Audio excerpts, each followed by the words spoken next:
Yesu ashimwe ndagusuje cyane mwene data nshimye Imana ko ibyemeye ko twajya kuganira twajya kuvuga ibyayo twajya kuvuga iby'urukundo rwayo.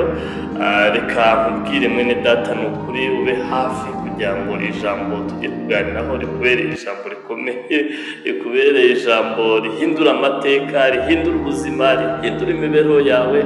Nawe uyu munsi ugatangira ugaseka, nawe uyu munsi ugatangira ugashima, abantu bakajya bibaza aho wasengeye, abantu bakajya bibaza ibyawe ukuntu bihindutse cyane. Babandi bose bajyaga babona yuko ntaho uzava, ntaho ushobora kwiva, ntaho ushobora kwigeza. Byose birashoboka rero mu Mana, iyo yemereye Imana irakora. Kandi hari ubuhamya bukomeye uzi cyangwa nanjye nzi. Uyu munsi ushobora kubayeho nabi ariko ejo ukabaho neza.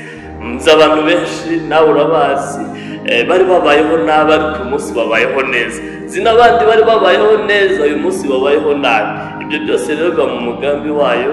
Reka tuyiringire tuyikomezeho mwene data kugira ngo Imana ibashe mu by'ukuri ibashe gusohoza icyo yagambiriye kuri twebwe, icyo yakugambiyeho njye nawe igihe yaturemaga, igihe yemeraga kuturinda. Ubwo harimo abantu benshi bangana natwe bapfuye bavuye muri ubu bugingo, cyangwa se bahuye n'ibigeragezo bikomeye, bahuye n'akaga gakomeye, ariko njye nawe tukaba turi bazima. Nubwo tutajya tubiha agaciro, nubwo twiremereza tukigira ibitangaza tukumva dukandagira isi tukayihamya, ariko nagira ngo ubwire ngo turiho kubw'umugambi wayo, turiho kubw'ubuntu bwayo. Niyo mpamvu mwene data ibyo wagombye kubitekereza ukabiyishimira.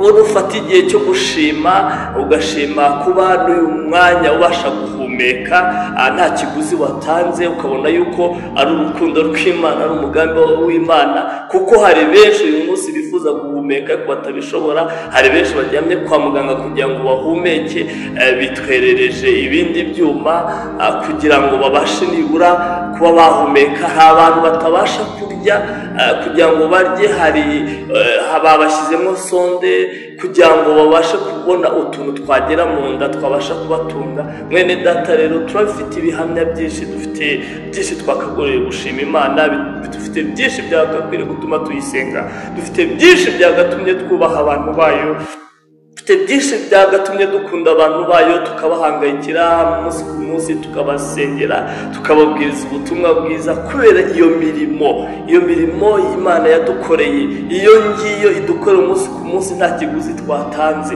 Njye nawe ntabwo uyu munsi twagombye kuba turiho. Witekereze mwene data, utekereze ubuzima ubayeho, utekereze ibyo wanyuzemo, utekereze ibyaha wakoze, utekereze aho wanyuze, utekereze aho uvuka, utekereze uko ubayeho uyu munsi. Ni ukuri urabona mu bwiza bw'Imana, urabona mu rukundo rw'Imana.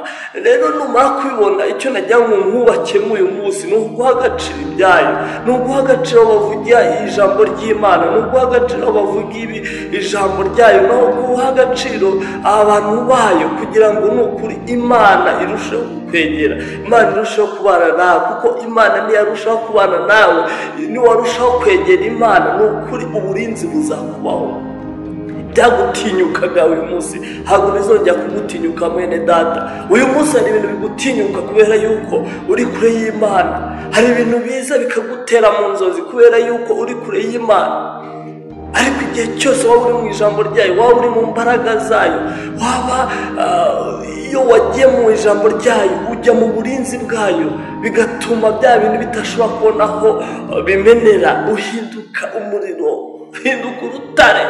Satani akarasa, imyambi ntibasha kukugeraho kubera yuko uri kumwe n'Imana, uri hafi yayo. Ariko igihe cyose wibereye mu by'isi, igihe cyose wibereye mu byaha, igihe cyose wumva iby'Imana tubikubwiye, biroroshye ko Satani yagutera, biroroshye ko Satani yagusanga. Kandi iyo Satani yaguteye nta kindi akuzanira, ni agahinda, ni amarira, ni amaganya. Iyo Satani yaguteye ibyawe birivangavanga, icyo ukoze cyose wapi, kandi wakoresha n'imbaraga nyinshi, ariko mu by'ukuri ntihagire umusaruro ubasha kubona. Mwene data rero mwifurije yuko waba hafi y'Imana, mwifurije yuko waha agaciro Imana, ugasenga. Mbere yo gusenga ukabanza ugatekereza cyane iby'Imana yagukoreye ukayishimira, mbere yo kuyisaba ukabanza ukayishima, ukabanza ukiyeza ibyaha byawe, aho wagenze nabi hose kumva birakubabaje, kuvuga uti Imana nkurikije ibyo wankoreye, nkurikije ibyo nkora umunsi ku munsi, ntabwo nagakwiriye kukwitura uko nguko. Ni ukuri Imana izakugirira neza, Imana izakugirira neza, izaguha guseka, izaguha kugubwa neza, izaguha kuryoherwa, izaguha gukundwa, izaguha gushyigikirwa, kubera yuko nawe wabaye mu byayo. Rero mwene data ukomere, ndagukomeje. Ni ukuri uyu munsi uba umunsi udasanzwe, wowe ugiye guha agaciro ibyo tuganiriye, wowe ugiye guha agaciro iby'Imana, wowe ugiye guha agaciro aho bavuga ijambo ryayo, ukagira icyo ukora kugira ngo ubutumwa bwiza bw'Imana babashe kwamamara hose. Ni ukuri Uwiteka aguha umugisha, aguha umugisha, aguha umugisha, kugira ngo bimenyekane yuko nta n'umwe mu bayikoreye bigeze bikora amaboko. Umunsi mwiza kandi Uwiteka yivangiye mu byawe. Reka musengere. Data mwiza, ndagushimye kubw'uyu mwene data uhaye agaciro ibyawe, ndetse ugiye no guha agaciro ibyawe. Reka n'ukuri Mwami umwiyereke, uhereye none ibyamurwanyaga bye kumurwanya ukundi, uhereye none Mwami n'ukuri ibyatumaga ajya kure yawe bitsindwe ku buzima bwe, mu izina rya Yesu.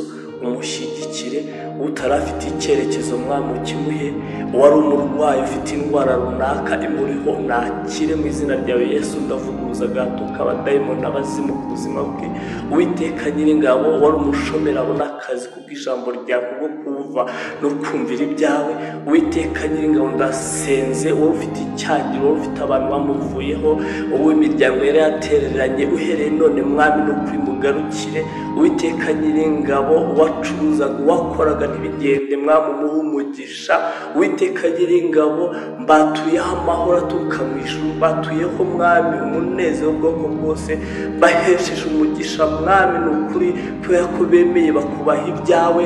Reka nawe wubahe ibyabo. Uwiteka Nyiringabo, bibarwanya ubirwanye, ibibahiga Mwami n'ukuri bibarinde, inama zibakorerwa Mwami zitatanye, kugira ngo Mwami n'ukuri babone impinduka uhereye none. Ndagushimye kubikoze mu izina rya Yesu.